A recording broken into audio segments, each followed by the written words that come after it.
Hey guys, on this look at Star Wars Legends, instead of moving on to the next book in the series, we are going to be looking at yet another comic book, this time looking at Dark Empire. Dark Empire was released between 1991 and 1992 and lasted for 6 issues and was created by Dark Horse Comics. This was their first time having the Star Wars license, which they would continue to make comics for until the Disney buyout. It was written by Tom Veitch with art by Cam Kennedy, and it roughly follows after the events of the Thrawn trilogy as Coruscant has been taken over by the Empire and the New Republic is fighting to get it back, all while a dark force is rising in the distance as Luke discovers that the Emperor has returned through cloning, and so Han, Leia must face against the Empire once again to defeat the Emperor.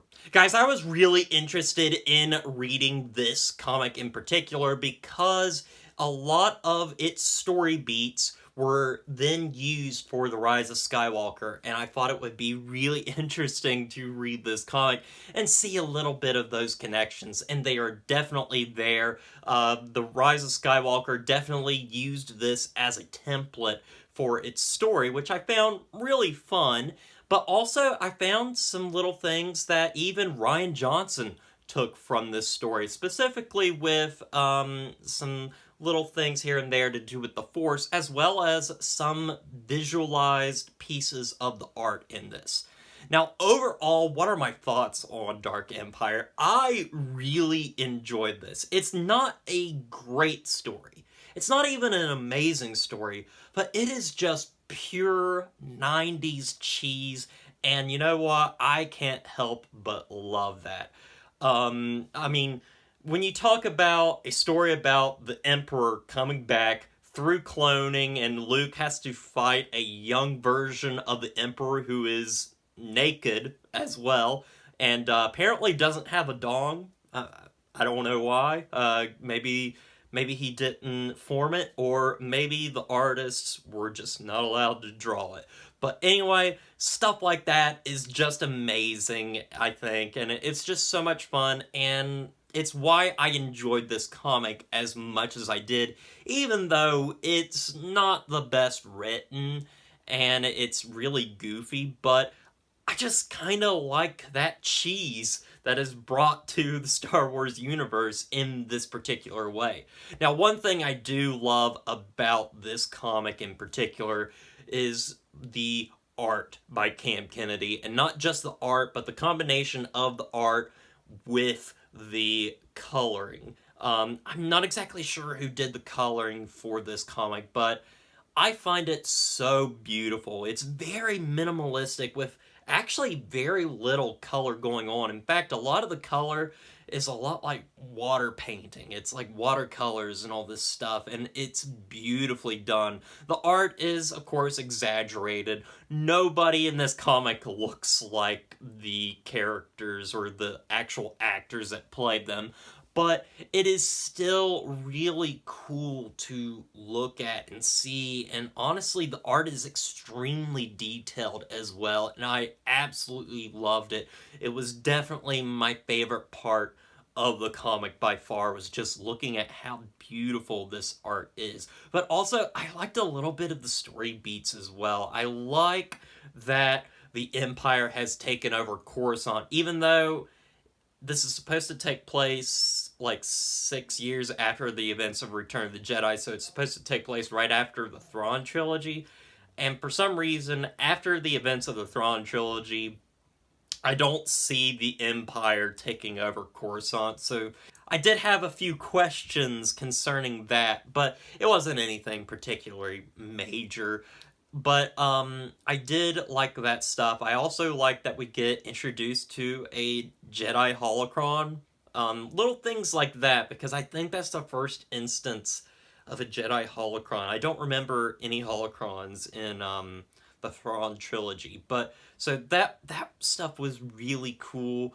I also like the return of Boba Fett is in this. He doesn't do that much in this, but the comic is basically here to tell you, hey, Boba Fett is back. He somehow survived, and of course they use that plot point for the Mandalorian Season 2, which I thought was really cool and stuff. I like that canon is taking stuff from Legends and, you know, also doing their own thing. It's all really fun and really cool to see all these little connections. And I think that's why I liked this comic as much as I did. It wasn't necessarily the story, but more like the little connections. I also like having little connections with The Last Jedi. Ryan Johnson definitely, I think, took some things from this story in particular when it comes to force projection, as well as there is a shot in the beginning of this comic where Luke is looking at an AT-AT, and it is so much like that iconic image of Luke facing off against the walkers on Crate in The Last Jedi, and it was just so cool to see little connections like that. However, I do have my share of problems with this comic. As I said before, the comic isn't written spectacularly. There's a lot of leaps of faith you have to take. There's some crazy stuff that goes on. Some stories are more interesting than others. I didn't really care that much for a lot of the new side characters that are introduced, such as with Han and Leia's story going on. That stuff I didn't care for that much. I was definitely more interested in the Emperor coming back and the use of cloning. That stuff was just goofy and cheesy and a lot of fun. It was really cool seeing the Emperor back doing some Emperor shit, but it was really fun in that regard.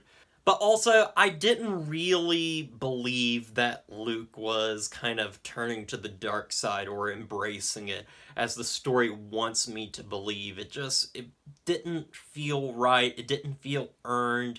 And ultimately, he's not turned to the dark side. But still, it really didn't make a whole lot of sense in this instance, and I didn't really care for that. Also, they've got another world-destroying weapon that's not the Death Star, and they say it's, you know, more powerful than the Death Star, and it's not really. It's just these world crushers that, like, kind of sweep up the ground around them, and it's not very threatening. But overall, guys, Dark Empire is a really fun, cool story if you're a Star Wars fan, and if you've seen The Rise of Skywalker, it's really interesting reading this story as Rise of Skywalker was heavily inspired by this. It's beautifully illustrated. The art is just fantastic to look at. That was definitely my biggest takeaway from this. The writing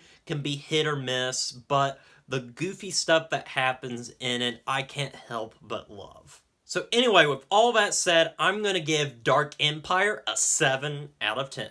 Well, guys, I want to thank you for watching this review. I hope you enjoyed it. I'm going to be taking a little bit of a break from comics and just focus on the books for the time being. So look forward to more reviews coming soon. And as always, don't forget to like, comment, and subscribe to the channel. And I'll see you guys in the next review.